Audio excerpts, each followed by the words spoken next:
Welcome to On The Bit. I'm Dave from Dream Thoroughbreds, and with me is Lenny from Bluegrass Bloodstock. How are you, Lenny? Good, Dave. That's good, mate. We bounced back strongly last week.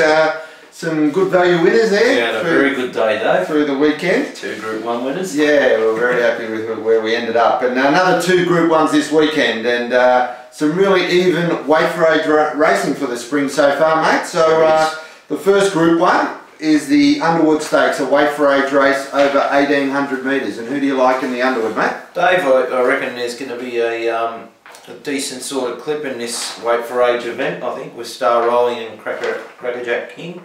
And, you know, possibly Ladari pushing up as well and putting a bit of speed in. I think that'll suit my selection in Foreteller. I think Saturday will be his day.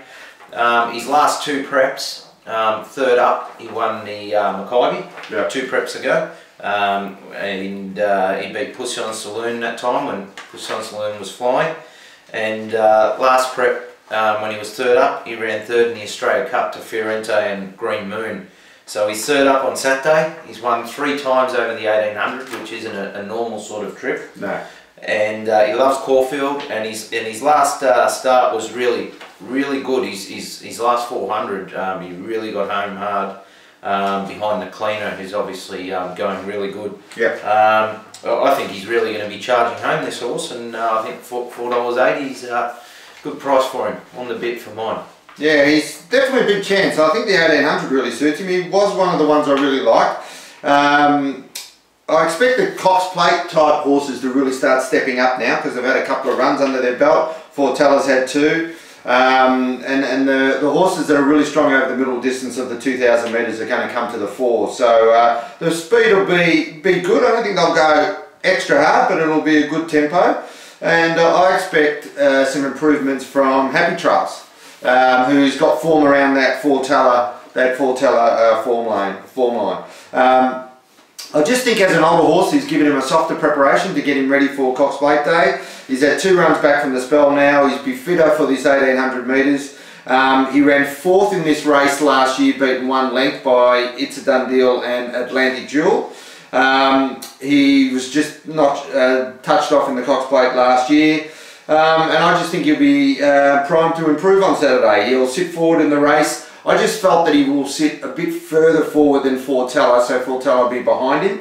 So that's why I just wanted to be on Happy Trail. So I just thought he'd be able to be close enough to challenge the leaders as they turn for home. $12 fixed, $13, $12, great each way value for mine. So here's my on the bit tip for that race. The second Group 1 is the George Main Stakes, a weight for age race over 1600 metres at Randwick.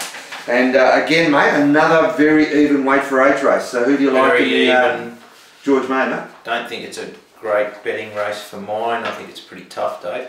I actually can't see any speed in it apart from Panzer Division, who I think will lead. And I think he's the horse to beat. I think he's got a massive weight drop. He's getting a big weight relief, off the rest of the field. I think he's going to lead unchallenged. And a few of these horses, I think, are going to be looking further than the mile at this time, third up. Yeah. This prep, and I think he might prove a little bit nippy for a few of them. The Scissor Kick second, that form's pretty strong. It is strong, yeah. And I think the dry surface will suit. And I think $5, yeah, on the bit for mine. And he's been safe for this race by missing the Golden Rose last week. I thought the run of Toydini last start was you know, had Be On Me Next Time written all over him, and he was wide all the way, pushed up approaching the turn, got a little flat-footed when they sprinted, but then when he flattened out, he worked to the line pretty strongly. He seems to improve a lot second up. I think the rise to 1600 will suit him a lot. He should get a cosy run in transit, plenty of cover this time. And then when he gets out with the last 200, I think he'll really come right into the Epsom calculations here. He's $13 fixed.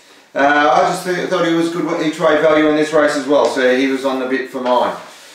Stable news, Lenny.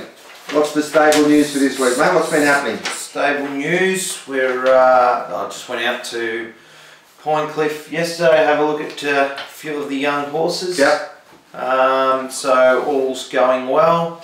Long Mac obviously for Dream ran third last week at Geelong in a pretty tough race, and I think you're going to find that a mile's really going to be up his alley, so it'll be good to see him get to there. So he'll step up to a mile next start, about next weekend. He looks like he's going to run again. Yeah, so that'll be good to see. Bluegrass is pretty busy at the moment with the Patnack sale that's coming up, so anyone interested in tried horses or brood mares, there's some lovely fillies in there, so yeah, I've just been doing the catalogue for that. So you heading up there, mate? Heading up there next Saturday. So you'll be up there for 4 or 5 days looking at it? 4 or 5 days, yeah. The mares start on the Sunday. It's as well bred a mare that you'll get in Australia is in that catalogue. And Lenny's mobile number will be at the end in the credits, so anyone interested in contacting Lenny about that sale. Yeah, as you said, Long Mac ran third. We've got Chosen Moment nominated for Bendigo next Wednesday. He's going to be first up after about 6 months from an injury layoff. But he's fit enough. He's had 2 trials, so he should be competitive next Wednesday. And Shoe Fetish runs again this Saturday at Maui. And she'll be heavily improved off her first up run. She's drawn a white barrier again in 13, but she won't be rushed out to lead like she was last start. And the track's rated slow at the moment, which I think will be to her liking after her trial win on a heavy track. So we expect her to improve a lot on Saturday. So there's a couple of things happening. Nina was supposed to run at sale today, but was scoped this morning and just had some mucus in her throat, so we've just treated her with antibiotics. She'll be back within a week or two to be back at the races. Best on breeding, Lenny. Who's your best on breeding for the weekend, mate? This horse is dual nominated, Dave, but he's best on breeding if he runs in Sydney. That's where I thought he'd be best chance. It's entirely platinum race 5, number 4. It was actually quite an expensive purchase, $520,000 from the 2011 Premier Yearling Sale in New Zealand by the Hawks Racing Team. He's by Pentire, who's been a very good sire. He's actually a sire that when he gets a good horse, he really gets a good horse. He's had 13 individual Group 1 winners. Yeah. His dam is a Capstab mare in Platinum Blonde. It was and this cross has actually produced another stakes winner in King Capel. Family's full of black type with New Zealand Stakes performers such as Foxy Blonde, Penny Gem and Fairy Gem. Yeah, I think he probably will end up in Sydney running, but they hadn't made a decision earlier today. Value bets. I've got Caulfield Race 9, number 16, Cawthon. A big strapping type of a horse, this one. We saw him at Moonee Valley a couple of weeks ago. But he was run off his legs first up in the McEwen at Moonee Valley. They went like the clappers over 1,000 metres and he just couldn't keep up with them. He'll be much better suited here at the 1,400 metres of this race. He's very attractively weighted at the 54 kilos, down a lot. And he's got the wonder boy Tommy Berry on board. He was also a dual acceptor for Sydney, but they've scratched him out of Sydney, so he'll definitely be running in Melbourne, and he's been stabled at Caulfield too, so he'll be pretty comfortable with the surroundings. And I just think you'll win a lot of money if you stick with Tommy Berry this spring carnival. So he's $7 fixed at the moment. I just think he's an on the bit value bet for the weekend.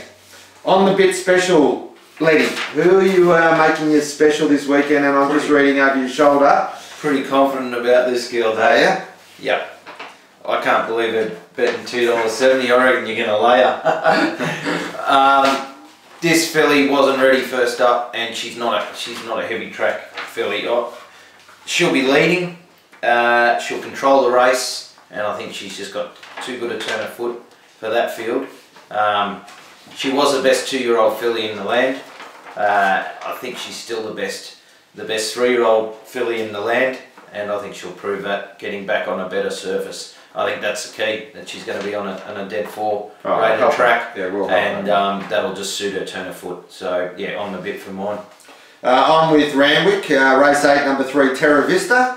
I just think this horse will dominate the race from barrier 4, just sit behind, off the pace, I think he'd be too strong over the last 200. I think you'll see that this horse will come to Melbourne for the Melbourne Spring, and I think he's in for a big spring carnival.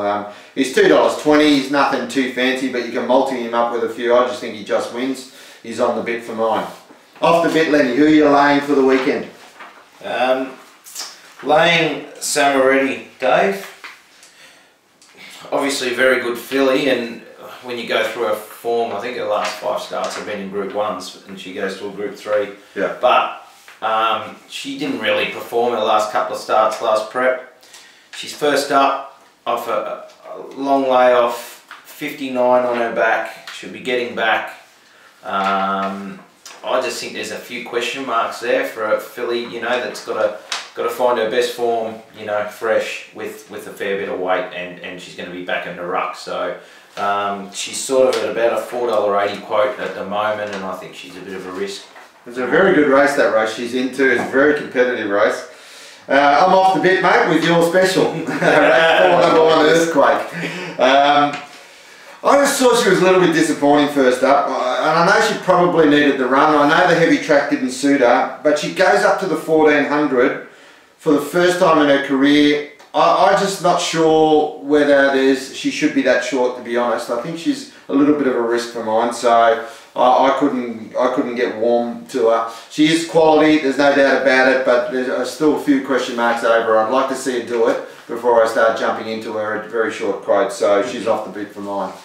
So another great week of racing, mate. The spring has just been outstanding so far in Melbourne and both Sydney. So good luck to everyone, and we'll see you next week. Good luck, guys.